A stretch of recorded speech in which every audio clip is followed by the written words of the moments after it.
Everyone, welcome to my channel. तो ये क़िस्सा मेरे ही शहर में, मेरे ही कॉलोनी में, मेरे ही घर के पास के कोई स्कूल का है, जो मैं आपको अब शेयर करूँगी। और ये ऐसा भी हो सकता है कि मैं जो सुना रही हूँ ये आप सुन चुके हैं या मालूम है आपको, हो सकता है, क्योंकि ये जो स्टोरी हुई है, ये जो कवरेज था पूरे चैनल्स पे कवरेज था। तब पेपर्स पे, न्यूज़पेपर पे, सोशल मीडिया पे, सब पे कवर हुआ था।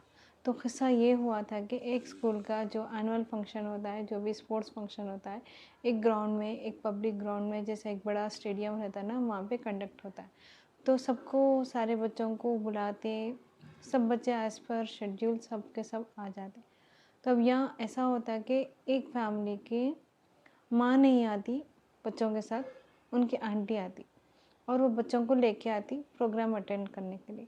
उस प्रोग्राम में बच्चों उनके 2 बच्चे रहते, 2 बच्चों में से एक बच्चे का ग्रेजुएशन सेरेमनी हो जाता, छोटे बच्चे का रहता और बड़े वाले का होना रहता।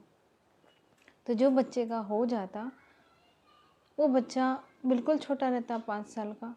वो खेल लेने अपने दोस्तों के साथ, अब ऐसा बच्चे चले जाते ना, पेरेंट्स के साथ थोड़ी फैमिली के साथ रहते, वो खेल लेने चले जाते। तो वो जो आंटी थी और एक-एक बच्चे का भी प्रोग्राम हो रहा, वो हो जाने के बाद साथ में चले जाएंगे बोल के वेट करते। तो वो बच्चा जो 5 साल का है, वो खेलने जाता, जाता उसी स्टेडियम में एक छोटा सा मैनहोल है, या वो कोई गड्ढा है, या फिर वो नाला है, क्या है एग्जैक्टली तो कुछ समझ में नहीं आया। बट वो वो होल में बच्चा गिर जाता। जब गिर जाता बच्चा, तो कोई भी साथ में खेलने वाले रहते ना, आके वो आंटी को बोलते कि आपका बच्चा गिर गया। तो अब गिर गया तो बच्चा, जब उनकी जो आंटी जाके देखने जाते, तो जिस गड्ढे में, जिस होल में वो बच्चा गिर जाता, उसको एक बड़ा सा कवर करके उसके ऊपर एक बड़ा सा पत्थर रख देते। तो अब ऑब्वियस सी बात है कि कोई भी बोलेंगे कि वहाँ कोई नहीं गिरा, और जो देखे उन लोग बोलते कि बच्चा वहाँ गिर गया। तो बच्चा था 5 साल का, और उनका साथ का भाई था, कुछ 5th क्लास का कुछ था बच्चा। तो बच्चा जब गिर जाता, तो वो सब लोग बोलते कि निकालना निकालना, जब कोशिश करेंगे निकालना है नहीं है, हालांकि ढूंढने पर बच्चा मिलता नहीं, तो निकालने की कोशिश करते। जब निकालते तो बच्चा ऐसा, मतलब पानी में गिर जाता, और छोटा बच्चा, तो ऑब्वियस सी बात है, बच्चा रहना, उसको ब्रीथिंग इशू होता, और बच्चा जीता मरता इसका कोई गारंटी नहीं रहती। तो ले जाना चाहते, हॉस्पिटल को ले जाएंगे इमरजेंसी के लिए, लेके जाने के उसमें ही वो बच्चा अपना आखिरी सांस गिनता और वो बच्चा गुजर जाता। हॉस्पिटल भी नहीं पहुंचते, बच्चा गुजर जाता।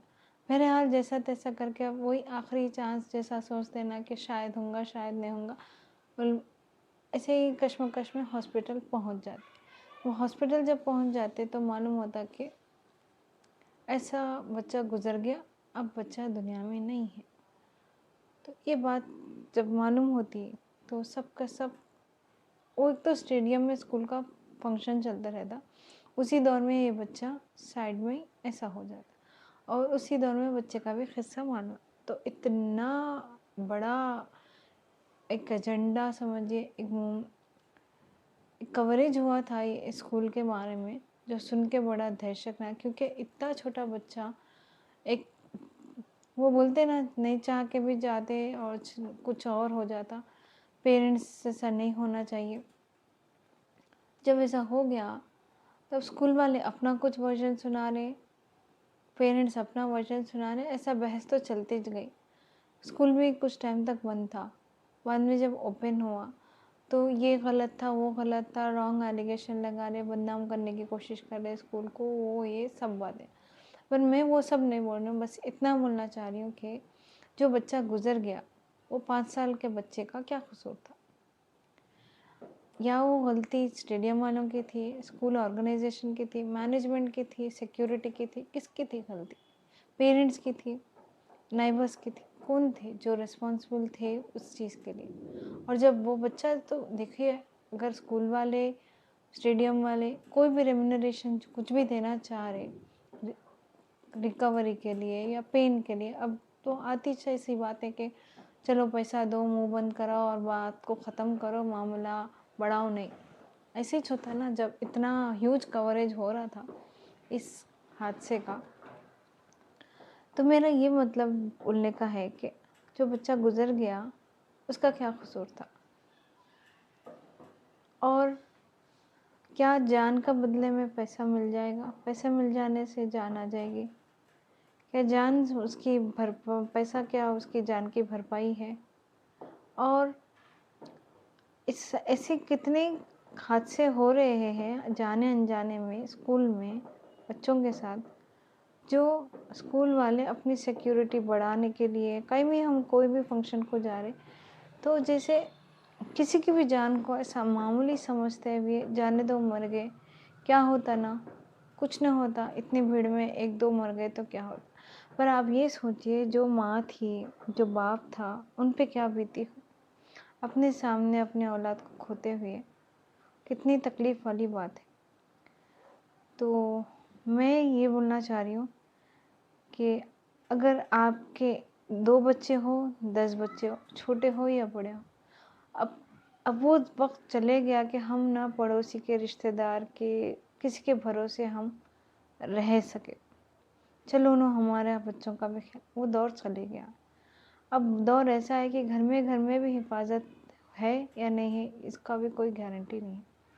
खैर, देखने वाला तो सबसे बढ़ के तो ऊपर वाला है, उसके लिए कोई पर्दा, कोई शिकवा नहीं है, पर एहतियातन की बात है, वो दौर ख़त्म हो गया। और स्कूल वालों का जो भी मैनेजमेंट है, जो भी ऑर्गेनाइजेशन है, जो कोई भी रिस्पॉन्सिबल है, उन्हों अब इस गलती को 10 गुना ज़्यादा, मैं बोलती हूँ कि 100 गुना ज़्यादा इस चीज़ को सीरियस लेते हुए आइंदा हर छोटे बच्चे की हिफाजत, हर बड़े की, हर एक पेरेंट्स की, हर किसी की पूरी हिफाजत करिए, पूरा मॉनिटर करते रहिए। गलती कुछ भी हो गई उसको पकड़िए, उसको रेक्टिफाई करिए। कोई चीज़ें होने से पहले ही एहतियात, जो चीज़ें हो जाती उसके बाद कोई रिप्लेसमेंट नहीं है जान का, खुसूसन जान का। तो ऐसा ना हो।